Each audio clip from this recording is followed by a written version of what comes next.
Everyone, welcome to the RotoGrinders Morning Grind Podcast. I'm your host, Stevietpfl. It is Tuesday. It's July 4th. It is 2023. We have a 5-game MLB slate to talk about here on today's podcast. Yes, there's multiple slates all throughout all the websites, but the main websites we use, FanDuel, DraftKings, Yahoo, everyone's calling this 640 5-game slate their main slate. To stay kind of on the morning grind brand, we're going to talk about the main slate like we normally do. If you are looking for some early baseball content, there is a Grinders Live show tomorrow morning. I'm pretty sure it's Dean and Blender.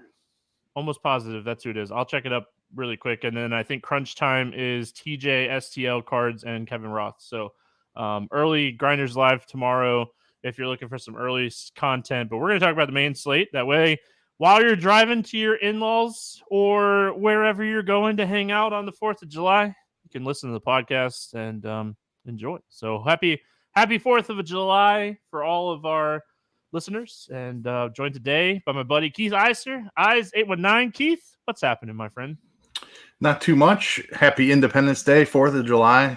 One of my favorite holidays of the year. Love summertime, the outdoors, the grilling, some cold beverages to go with that. Always a great time. So love this holiday. Obviously a great representation, a great celebration. So we have baseball all day long, which is always fun. We originally thought we were going to talk about there were more games early. So generally that's like the main slate. So I'm all studied up on that. If anybody has questions in chat for the early slate, I can answer some of those. But a nice little 5-game slate here. We've got enough to go around. Shorter slate, but should be a fun little 5-gamer here for this holiday. Yeah, we're man. So tomorrow, talk about eating tomorrow. Yeah. What's up, YouTube? Hope you're having a fantastic Monday night. But dude, so we got so much food tomorrow where we're going. It's gonna be, dude, I love food. So like my wife is making some gator balls, which if you have never had gator balls before, they're meatballs with grape jelly and barbecue sauce. So we're doing some gator balls, which is always great. There's gonna be a ton of dessert, pulled pork. Oh, just food and family and pool. Nothing better in the summertime. But I'll be that guy that's inside working a little bit too, because I'm definitely making some of those day baseball lineups, and I actually like both slates. I think both slates are fun. Thought Monday slate was going to be really good. The way the Braves started off, I had Harris on a couple teams, so I was like super pumped how the game started off, and they just died. It just died off. Didn't get really any production. I think what's so funny is like Minnesota, Julian just hit a home run. Like I stack Minnesota every which way on a couple teams, and Julian hits a home run. So, yeah, just one of those Monday nights. But excited for this little 5-gamer here, and yeah, man, let's jump in and have some fun. 6:40 Eastern start. So we have 2 games at 6:40. We have a 7:10 game, an 8:10 game, and a 9:10 game. So come home and listen to the fireworks going off and enjoy some night baseball on top of some day baseball. So let's get into it. We got Oakland at Detroit, 8 total in this game. The Tigers, a 174 favorite in this one. We got JP Sears and our boy Tariq Skubal is back. So we'll talk about him in just a second. But let's start here with JP Sears. Coming off of a rough outing against the Yankees. They touched him up a little bit in that game. He had been pitching pretty decently. He is 5,600 going up against Detroit. We have 2 of the worst offenses in baseball facing each other in this game. I mean, 5,600, when I'm looking at like Ohtani and some of these other guys, like it's hard for me to say I cannot play Sears here. Love the matchup against Detroit. Yeah, I'm with you there. I played him quite a bit against the Yankees, actually, because it looked like he was starting to put it together. A lot of strikeouts in that Yankees lineup. They were in Oakland, obviously, so he has a home run problem. I thought that risk was mitigated a little bit. He only gave up 1 home run. He wasn't awful. Just thought he would rack up a few more strikeouts than he did. But now he's got a price decrease, and he's down to 5,600, and in an even better matchup. Still a great park there in Detroit for limiting home run damage. I think he's very much in play here at 5,600. Like you said, his last couple of starts before that were looking really good. 8 strikeouts against Cleveland was extremely impressive. Just there's some talent here. I know Oakland's pitching staff is something we've targeted all year long, but Sears is probably the best guy on the staff. This price tag is too low for a matchup against Detroit. Really struggle with command in that game, and I can't think back to who was the umpire in that game, but is the first. We've only seen him walk over 2 hitters twice this year, and that was one of the games. So the other game was against Pittsburgh at the beginning of the month, last month. So he doesn't typically go out and walk a lot of people. He didn't get unlucky. He just pitched bad. He had a bad game. It was good to see, like, in 4 innings, he still had some strikeouts. I think he had 5 strikeouts still. So it was good to see that he still struck some guys out in that game. But at the end of the day, he's getting a great matchup. We know he has talent. And it's really hard for me to say, hey, I can't play this guy. I mean, I think this is a good spot for him. Tariq Skubal on the other side of this game, 7,200. First start in the majors since last August. This is a guy that it was a tendon, right? Tendon surgery or something, if I remember correctly. But he did throw some triple inning starts here. He threw 3 starts in AAA for 9 2/3. He threw a high A start as well. So he has 4 rehab-ish starts under his belt here. So we're looking at Skubal making his debut. I don't know if he'll get like a full workload because he really hasn't thrown a ton of innings yet. In high A, 2 starts, 5 innings, AAA, 3 starts, 9 innings, 9 2/3. So I would assume 75 pitches, and I might be a little high, but I don't think it's going to be like a 90 pitch thing. Even though he's gotten a little bit of work, I don't think that's going to happen. But one thing I'll note, strikeout stuff's been fantastic in the minors this year. 7,200. Any interest in him against Oakland on a smaller slate? Yeah, so I was looking up just because I wanted to see the pitch counts in those rehab starts. While you were talking there, I looked it up. In his 3 AAA starts, he went 31 pitches, 52 pitches, and his last one was 68 pitches. So I think you're pretty spot on with that. I think it's going to be like 75 to 80 is going to be the range that we're getting here. Oakland is obviously a bad offense. They are better against lefties. We're not getting a massive discount here. If he was 6,200, I would have a ton of interest in Skubal because I do like the pitcher. Obviously, we don't know what he's going to look like coming back from arm surgery, like you mentioned. First time out. I wish he was a little bit cheaper. I think I prefer Sears on the other side. But as a pivot, I don't mind some shots on Skubal. I think he's a talented pitcher. He was really starting to take steps forward before he went down with an injury last season. Interesting, but I think with the limited pitch count, like you said, I think 85 would be the absolute max here. And even that's a stretch. I'm thinking more like that 75 range with you. So limited pitch count, not much of a discount here. And Oakland being better against lefties, I'd probably leave him on the shelf today. But I do like the pitcher. Excited to see him back. So really quick, you said 68 his last time out in AAA. Typically, like the general rule of thumb, every time I've ever pitched at every level I've ever pitched is you usually see like an increase of 12 pitches. Like that's the standard. 4 pitchers per batter. You usually get 3 extra batters. So I mean, at 68, if he gets that 12, that's 80. I think 80 is probably like a ceiling. I still think it's more 75.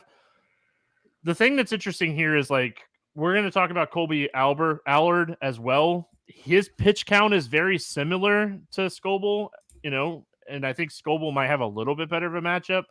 We'll talk about Emmett Shaheen in this range.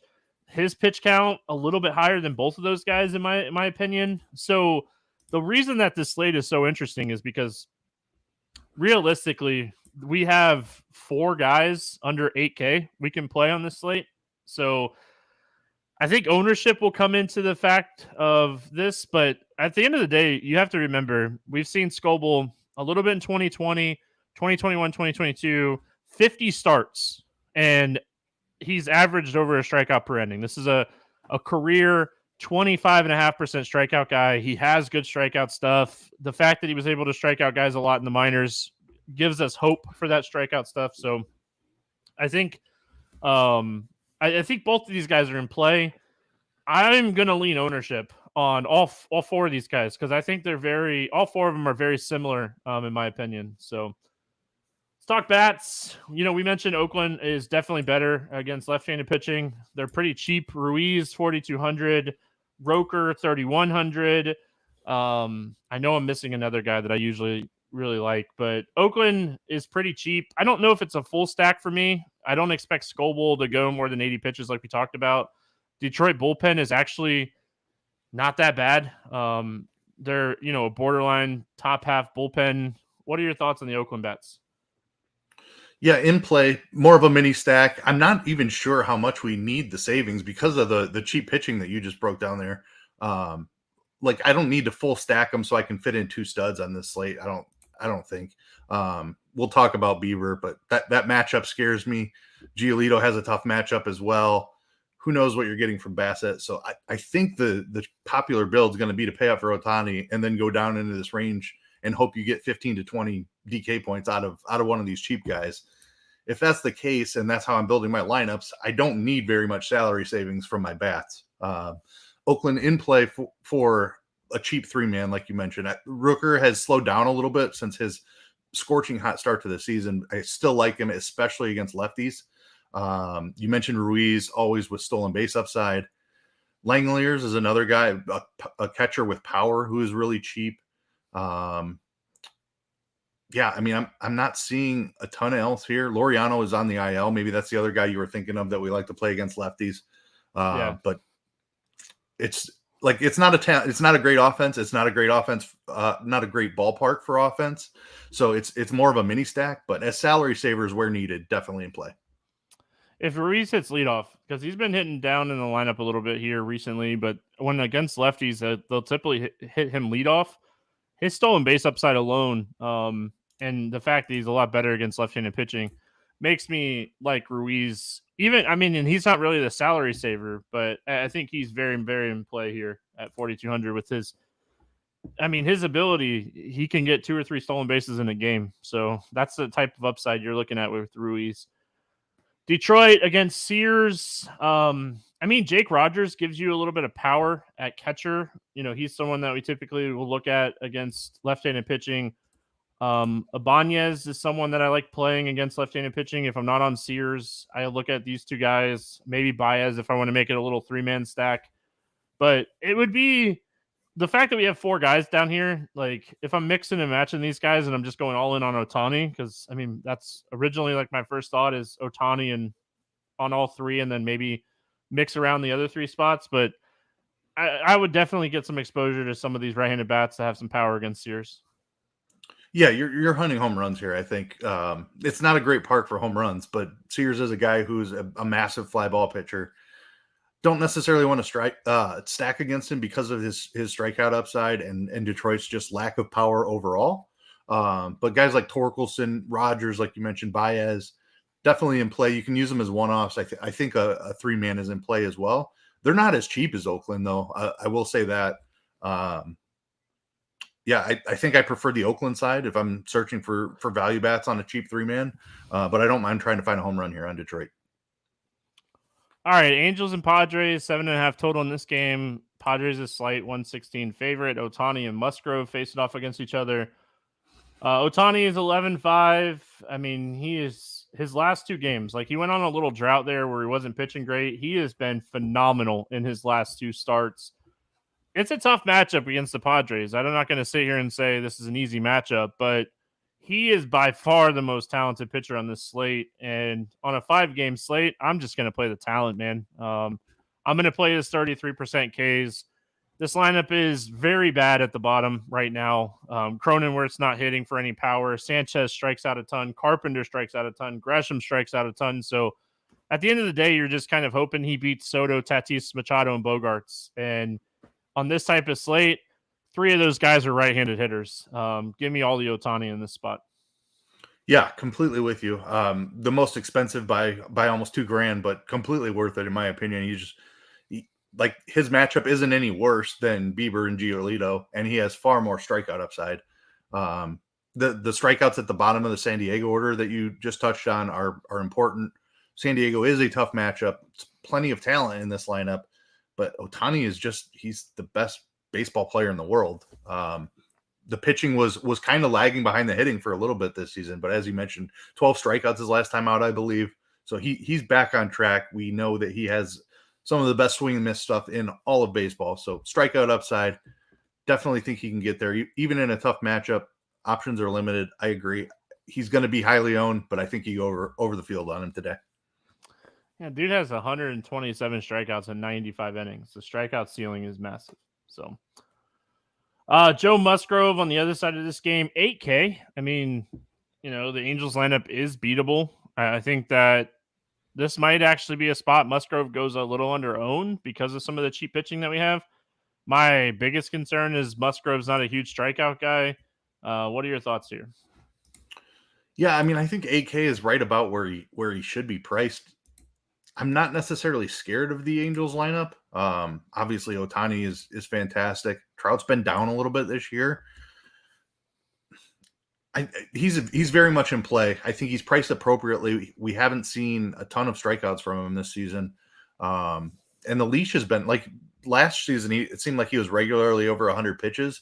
They've been pulling him a little bit earlier, which I think caps his upside a little bit. Very much in play, though. If you don't want to go down to the cheaper pitching that we've talked about, I think I prefer him over Bassett. I know what Bassett did last time out, but I think that's going to be your decision point, is whether you're going down to the 6K range or whether you're going for a Bassett or a Musgrove. And I think I prefer Musgrove slightly over Bassett.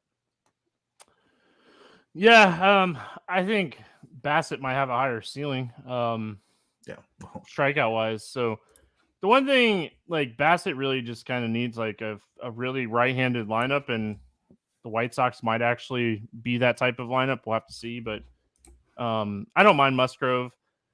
As far as the Angels bats, I mean, the fact that we can't play Ohtani kind of stinks. Obviously, he's the guy that you're really wanting to play in this lineup. If Moniak hits leadoff, I don't mind him at 4,300. Probably not a stacked team. Musgrove's a good enough pitcher. He doesn't walk a ton of guys. He gets ground balls. He doesn't give up a ton of hard contact. So I'm not going out of my way to stack the Angels. Maybe just a one or two pieces here off the top. Yeah, no Trout is a massive hit, or no Ohtani rather. Can't play him because he's pitching is a massive hit to this stack.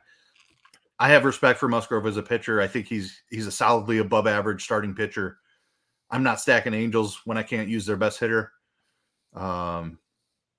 One-off pieces, I'm not even that enthused to play. Like, maybe you look for a cheap home run, somebody like Moustakas.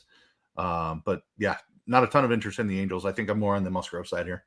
I think you summed it up perfectly. The one sentence you said, I'm not stacking Angels because I can't play their best hitter. I mean, I think that sums it up perfect. All right.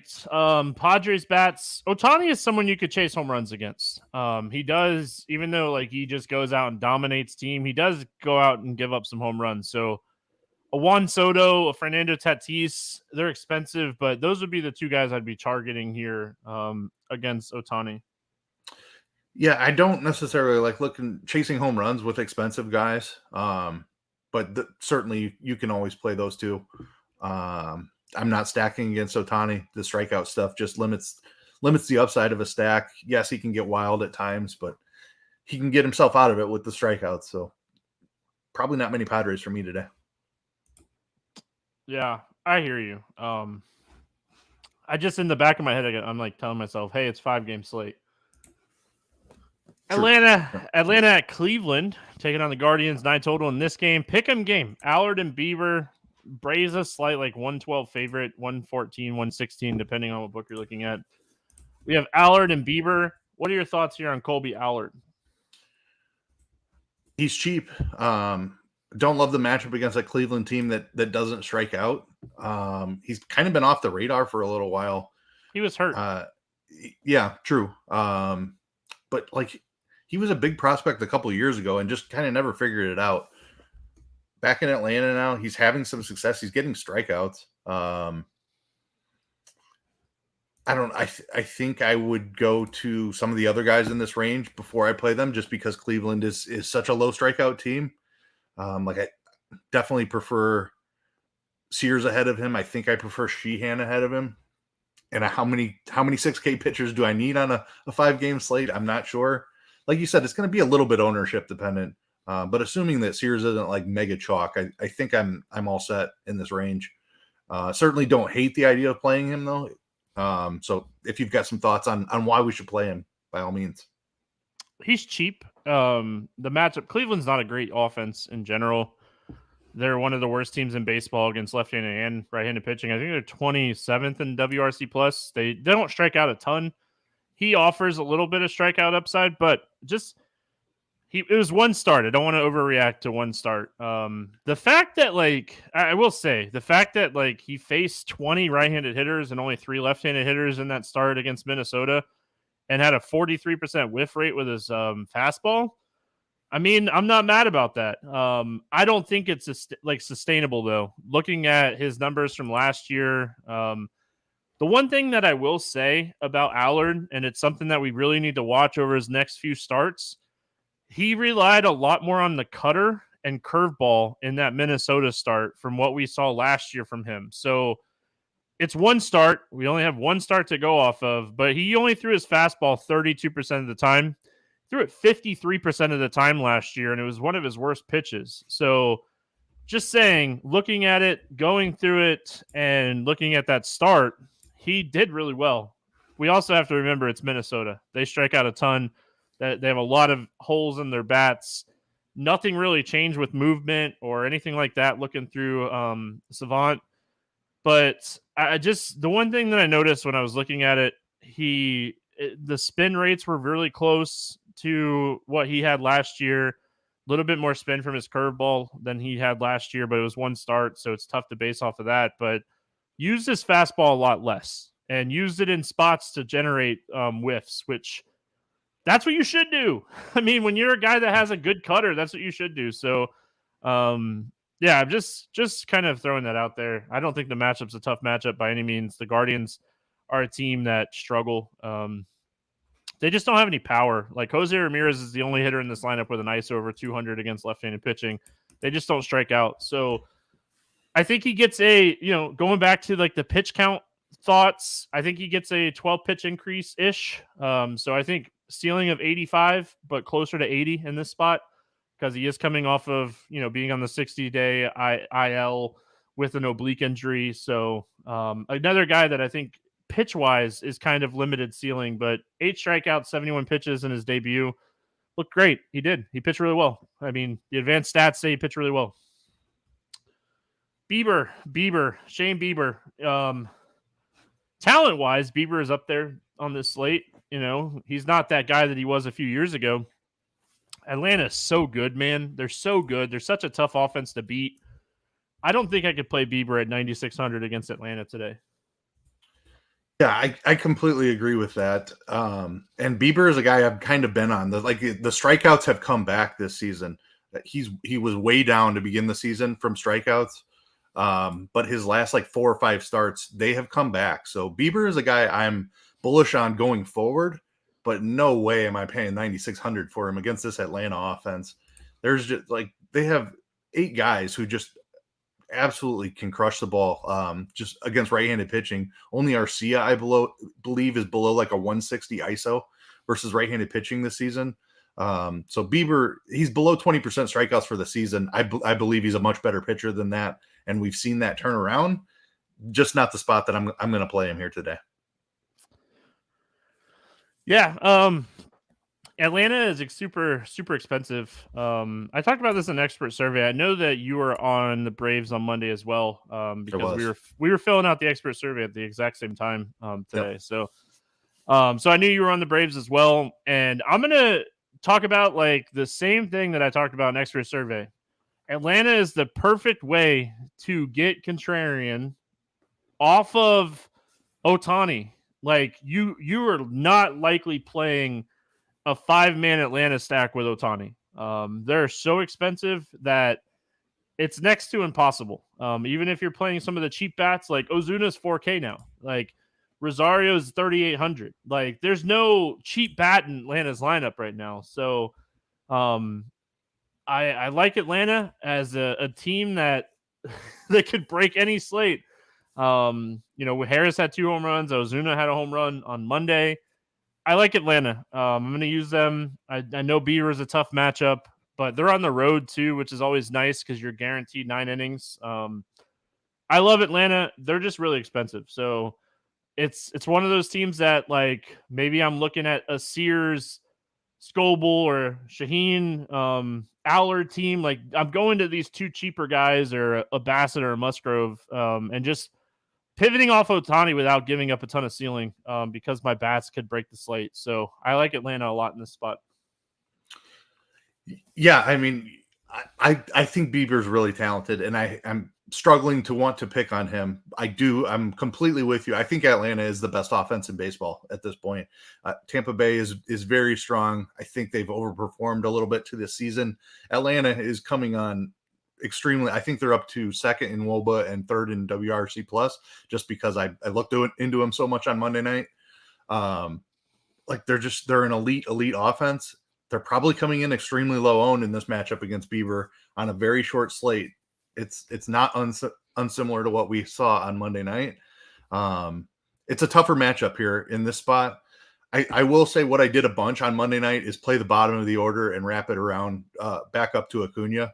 So I have a ton of Michael Harris on Monday night, which worked out extremely well. I also have a ton of Eddie Rosario on Monday night, which did not work out so well. But I'm going right back to those 2 guys. They've both hit right-handed pitching really well this season.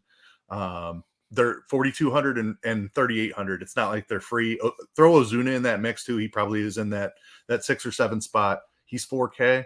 Like, using the bottom of this Braves order, they're so talented and so deep of a lineup that nobody likes to play the bottom of the order, and they're definitely not playing the bottom of the order against Shane Bieber. So I think that's the way I'm going to play the Braves, is save a little bit of money stacking the bottom of the order, and then play a couple of those studs up at the top, who are just extremely expensive. Matt Olson, another guy that just burned my lineups on Monday night. I played a ton of him.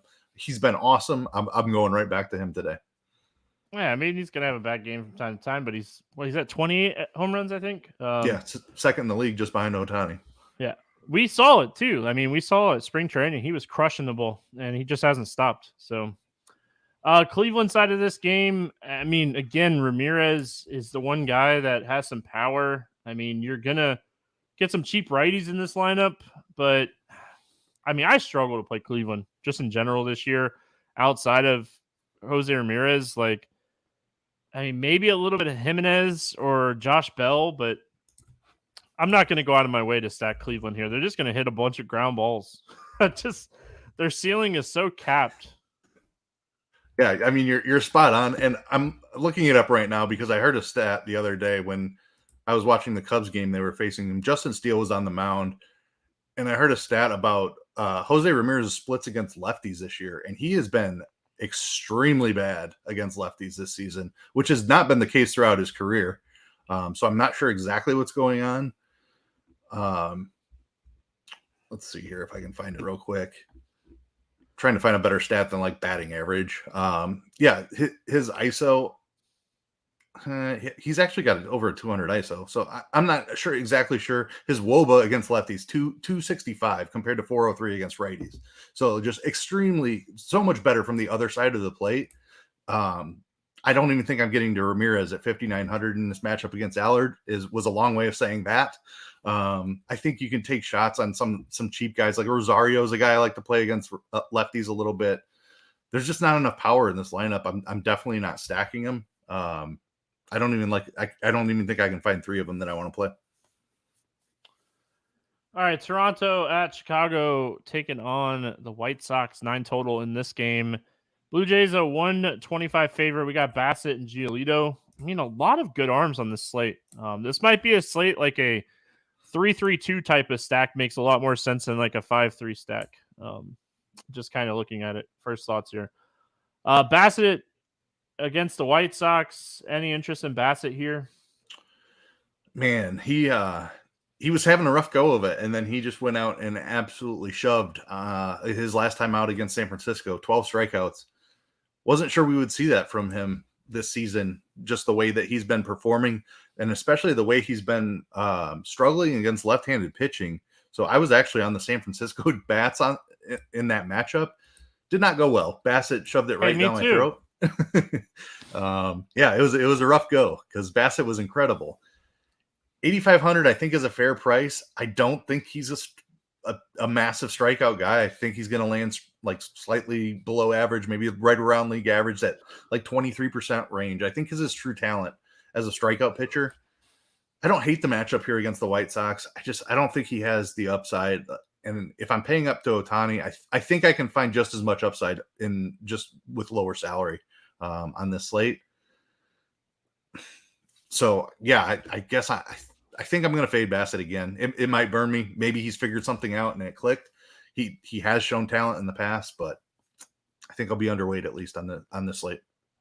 My question to you, and I don't even know if it's necessarily a question, it's just kind of a general thought, right? Is how can they get left-handed against him?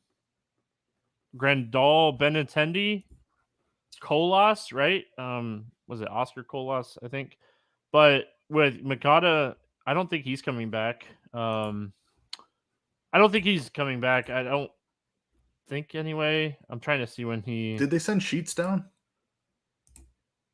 I don't remember. Sheets should be in there, right? All right, so Sheets... But who did they take out? I mean, if they play Sheets, then they're not playing Oscar Colas, right? Yeah, you're probably right about that. So one of those guys will play right field, and I guess you could DH him, and then you're taking maybe like a Jake Berger out of the lineup or something. But they have Luis Robert, Jimenez, and Benintendi. That's your three outfielders. So I don't know, but I just don't see them being able to get like more than 4 left-handed hitters in this lineup unless they have a really interesting like fielding lineup. And I mean, that might not be a good thing for Lucas Giolito, but I'm just worried that there's not enough left-handed hitters. Because when Bassett has been okay this year when he's facing righties. His splits are big-time drastic splits. Maybe the highest in baseball. Yeah, just massive splits. So I want to see what the lineup, because like the lefties that are potentially in this lineup, I mean, Benintendi doesn't really scare you. His power is kind of gone. Grandal, his power has been hit or miss. I think Colas is someone we'll talk about when we talk about the bats. I think he's really, really cheap and he has some pop. But I think the quality of left-handed hitters in this lineup might actually favor Chris Bassett. So I don't want to instantly cross him off. He has had like big-time home road splits this year too. Like he has pitched really, really good at home and he's been terrible on the road. But looking at his numbers, Keith, like 403 WOBA against lefties, 223 WOBA against righties. Yeah. His strikeout rate's very similar, but his whip is almost double against left-handed hitters, 1.6 to 8.85, 2.6 home run per 9 to 0.5. I mean, he has huge splits. Yep. So I want to see what the lineup looks like for Bassett, because looking at who's potentially in this lineup doesn't necessarily scare me off of Bassett. And everyone knows, anyone that's listened to the podcast before knows that I stack against Bassett probably more than anybody. So, yeah, he burned me last time against the Giants. Giolito, other side of this game, shifting gears. Dude's been pitching really good. Tough matchups too. Like he hasn't been doing it against like these bad teams. You know, last time out against the Angels, he pitched great. He struck out 10 against the Red Sox. Big game against the Yankees a few weeks ago. He's kind of putting it together. I mean, Lucas Giolito was at one time a top 10 prospect in baseball, 2018, 2017, whenever he was there, but his stuff's been great this year. Are we looking at Giolito against a tough Toronto team, but also a very right-handed heavy Toronto team? Personally, I'm not. Like, that's why I have interest in Musgrove. Like, even if I'm not going all the way down to the 6K range, I still prefer Musgrove, and you can save $1,200 by going from Giolito to Musgrove. I just think Musgrove has a little bit better matchup. He's kind of in the same conversation with Bieber. Like, it's just, I respect him as a pitcher. I think he's figured some things out. I think he's better than what his results show this season, I'm not sure that I can pay 9,200 for him in this matchup against Toronto, especially as a reverse. Like, he struggles with right-handed power, and Toronto has a ton of right-handed power. Do they? On paper, you think they do. Historically, they have had a ton. But gosh, man, this team's been one of the most frustrating teams in baseball this year. I hear you. Anyway, yeah, I mean, listen, at the end of the day, Toronto is a phenomenal offense. They're one of the top teams in baseball against right-handed pitching. But yeah, the power numbers have been way down. I mean, compared to expected power numbers, they're still like 13th in ISO against right-handed pitching, but you would expect this team to be a top 5 ISO team. Looking at Bichette, Vlad, Springer, Chapman, yeah, you just look at it. But I think I think if you're looking to be different playing Ohtani or pivot off of Ohtani, you end up in the Giolito Bassett range. But yeah, I mean, I don't hate it. I don't love it. I hate the matchup, but I love what he's been doing lately against some good teams too. So we'll see how it plays out. I have a question for you. Out of ownership is where I'm going with this. You're completely right. Like, Ohtani's not going to be 100% owned. He might be 60% owned, but he's not going to be 100% owned. So I think one of these guys between Bieber, Giolito, Bassett is picking up, and maybe it's Musgrove too. I'll throw him in this conversation. One of those guys is going to pick up a significant amount of ownership because not everybody's going to go Ohtani and then down to the 6K range. I think that's going to help guide my decisions. Like, if Musgrove is significantly owned, maybe I make the pivot up to Bassett. As we're talking about this the night before, Musgrove is my favorite of the pitchers in the range below Ohtani. But if he's going to be the most popular, I can totally get on board with a pivot to somebody like Bassett. Yeah, I mean, you could play the ownership game. The talent of these guys is all pretty similar. I mean, Giolito might have the most talent out of everybody outside of Ohtani. I mean, Giolito, like I said, at one time was a top 10 prospect. This guy, when he's on, he's really good. We've been blessed with some monster games from Giolito over the years. So when he's off, he'll walk 3 or 4, 5, 6, 7 guys, and it will be a terrible start. So Toronto bats, I mean, I think that it's a stack or fade spot for me. I'm not going to try to one-off power. I'm probably taking 2 or 3 of Bichette, Vlad, Springer, Chapman, and then, looking for some cheap bats to pair with them. Varsho, 3,300. He's cheap. Whoever catches is cheap. Both of them are very cheap. So 2 or 3 of the big guys and a couple cheap bats, and just hoping that Giolito has an off game. I think you can hunt some right-handed power in the spot too. And I like that you mentioned the catchers, because they're 2 guys that I'm looking at. I know, like, they've had down years compared to what they did last year. I still believe Austin Kirk and Danny Jansen are solid hitters, above average hitters as far as the catcher position goes, and they're both cheap. So that's one of them would definitely be in my lineup. I think Chapman has a very fair price at 4,600. He's had a nice season. And then, I mean, you fit in one of Vlad or Bichette or Springer, like a little 3-man. I think I can get behind that. I don't know if I need to full stack it, because I do think there's some home run upside here potentially. The Sox Park actually plays as one of the better home run parks in all of baseball as well. So depending on what the weather looks like tomorrow in Chicago, if it's warm and the wind's blowing out a little bit, then I could get even more behind this. Yeah, we'll have to see how it kind of plays out. White Sox bats against Bassett. I mean, I love stacking against this guy. It's a 5-game slate. As much as I made an argument for taking some shots on Bassett, like, maybe this is a stack spot you look at. Whether it be Sheets or Colas, I think either one of these guys crack the lineup. It might be a good, like, spot for them to give Jimenez a day off, and we get both of these lefties in there. Maybe that's how they get 4 or 5 lefties in this lineup, is give a couple days off. But the other thing they could do is put Sheets at first and sit Vaughn. I don't think they'll do that, but that is an option. I think Sheets has played a little bit of first base. Yeah, a little day off, man. It's the summer. You got to give these guys days off, especially like, I don't know, especially this time of the year. All-Star breaks right around the corner. Any final thoughts on the White Sox bets? Yeah, cheap 3-mans, ideally lefties. Like Benintendi has shown no power this season, but Bassett's splits against lefties are just, they're some of the widest in all of baseball. So I think you're definitely targeting lefties here. Benintendi's cheap, maybe not the most upside, but I think you can certainly use him. And then Colas and Sheets are very interesting along with Grandal. Not going to be a full stack for me, I don't think, but I do like these lefties for sure. Oh, Snell got out of it. Man, bases loaded, 1 out with Renfroe up. That was had a little sweat right there. He's had 100 pitches. He's done. So yank him. Get him out of the game. All right, we finish it out. Pittsburgh at LA taking on the Dodgers. No total in this game. It sounds like Luis Ortiz is going to pitch for the Pirates in this one. And then Emmett Shaheen pitching for the Dodgers. We'll go Ortiz first. I am not playing Ortiz today. Talent-wise, he's probably the worst pitcher on the slate. No hate to him by any means, but 13.5% Ks, 366 WOBA, 52.5% hard hits this year.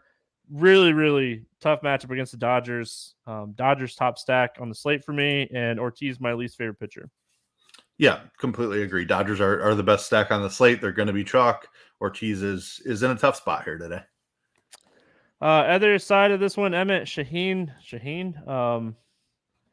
Love it, dude. 6,400. I think he's the chalky SP2 that everybody goes to pair with Ohtani. I mean, he has, it seems like the longest leash of the guys in this price range. He's a very talented young pitcher. Struggled a little bit last time out, but it was in cores. I mean, the Pirates lineup's nothing to be scared of. Obviously they got a couple more lefties at the top of this lineup, but overall the bottom half of this lineup is atrocious. So let's talk about Shaheen. Yeah, I mean, he's too cheap for this matchup.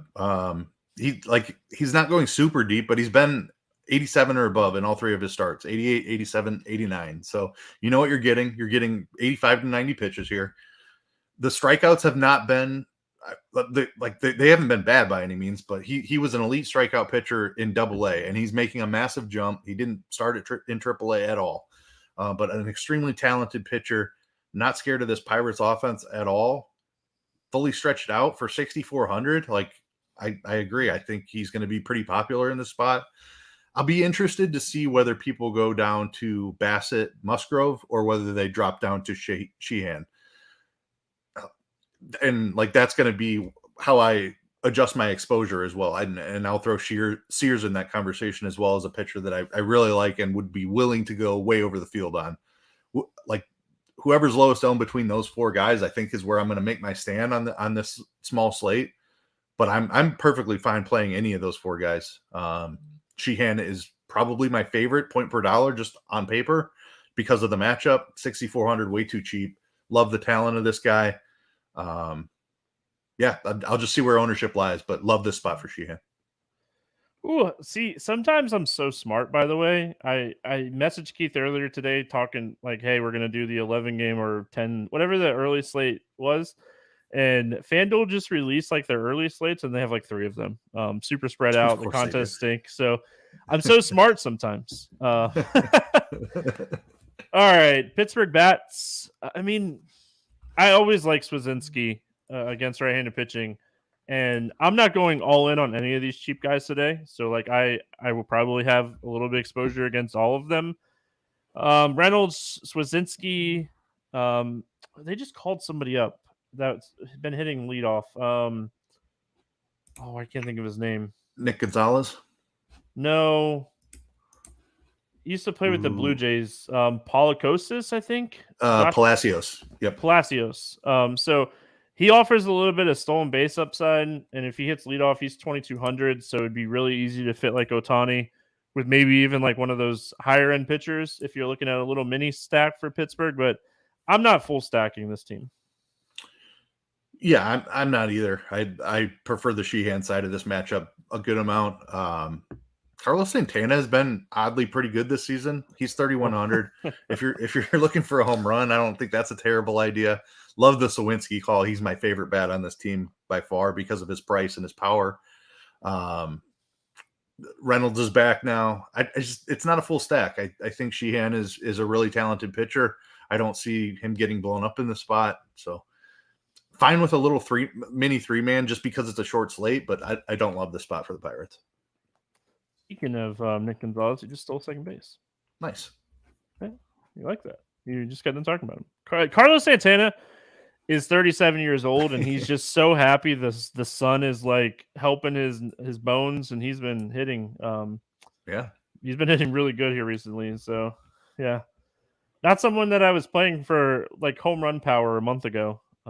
He's definitely got it turned up here lately. But as far as the Dodgers go, kind of already said it, man. They're by far my favorite stack today. Absolutely love this spot for them. Yeah, I mean, Ortiz is not a strikeout guy. He's gonna struggle massively in this spot. Gives up almost 12% barrels. You can't do that against the Dodgers, man. They're gonna pound this guy today. Yeah, I completely agree. Be very careful about how you build lineups. It is not too hard to fit in Ohtani, Sheehan, and Dodgers, and I think that's going to be super chalk today.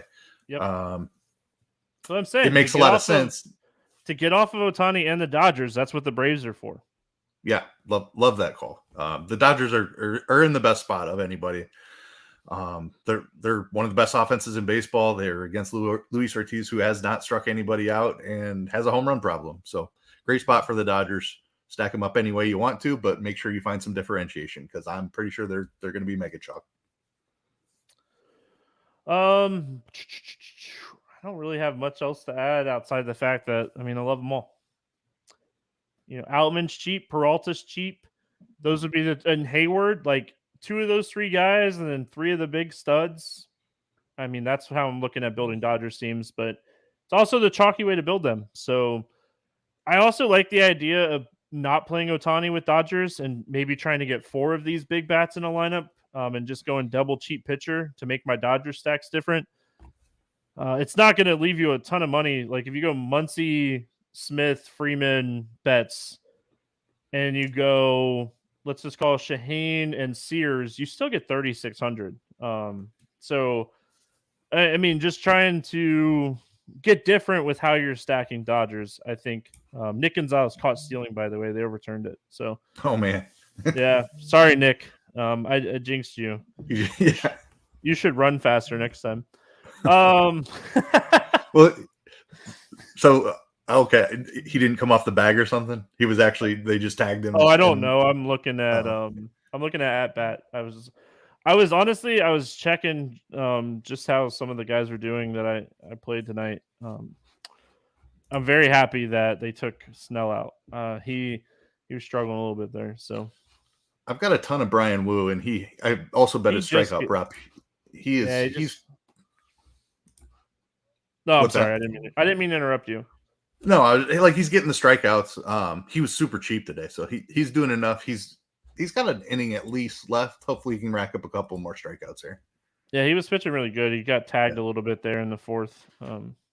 Logan Webb, man, yeah, he's having a he's game. dealing. All right, let's play the morning grind game, and then we will get out of here. Hope everyone has a fun and safe 4th of July. Under 8K to get 6 or more strikeouts. Who do you got today? We have options. Yeah, there's on a short slate. There's a surprising amount of options under 8K, and they're all in the 6K range or even below. The guy I'm going with is actually 5,600. JP Sears. I like him to get back on track here in this matchup against Detroit. Yeah, that's who I was going to take too. Give me Shaheen. Yep. Over 8K to score under 15. Who's your bust today? Musgrove up. We'll include him because he's 8K exactly. Okay. I will go with. I'm going Chris Bassett, man. I don't believe what we saw out of him last time. I just don't think that's real. The White Sox aren't the best offense, but we'll see. Okay. Come on, White Sox. Give me 5 lefties in there. I'm going to go Bieber against Atlanta. Over 4K to hit a home run today. Who's going yard? Let's see here. You're gonna have to. I had this game all set up for the early slate. I'm scrambling here. Let's see here. Who do I like to hit home run? Give me Matt Olson off of Shane Bieber. He let me down on Monday night. Second in the league in home runs, like we talked about. I'm going right back to him. Like that, I'm going to go free money Freddie. Battle of the first basemen. Freddie Freeman today. Under 4K to get 2 hits. Who's a cheap bat that you like to get a couple hits today? Let's see. Guy played a ton early in the season. He's fallen off a little bit. Brett Rooker against Tariq Skubal making his first start of the season. Rooker's crushed lefties this year. I'm going back to him a little bit today. All right. I'm going to keep a common theme going here. Give me James Outman at 3,700. Stack to score 6 or more runs. Who do you got? Let's see here. Dodgers are chalk. Let's leave them out of this. Give me Detroit's bullpen's been pretty good. I want to say Oakland. I'm going Oakland. I think Skubal struggles a little bit. His first start of the year. I'm willing to roll the dice on Oakland a little bit. I know I'll be using them as cheap mini stacks, just so I can fit in Ohtani and the big bats. So I'll go with Oakland here today. I'm going to go Braves against Bieber. I love them as a pivot off of the Dodgers. The Dodgers are going to be chalky. They should be. I mean, the Dodgers are by far in the best spot on this slate. I mean, yeah. Night before, we're not seeing a team. The Tigers are a minus 175 favorite, but outside of that, everybody else is kind of a pick 'em. The Dodgers are going to come in at like minus 250 today. They're going to be huge home favorites today. They're going to have the highest implied team total by a good margin today. Definitely. That's it, man. Any final thoughts before we get out of here? Happy 4th of July. Everyone stay safe out there. Always a wonderful day of the year, but make sure you're staying safe and responsible. Should be a fantastic day of cookouts, baseball, cold beverages. Love it. Water, man. Got to drink that water. Don't forget. Absolutely. Yeah, don't forget to drink water. We're going to get out of here. I hope everyone has a fantastic 4th. Be safe. Don't do what I did when I was a kid and try to put out fireworks with fireworks and light your porch on fire. Don't do that. Hope everyone has a fantastic day. We'll be back tomorrow talking more baseball. Good luck. We'll see you then.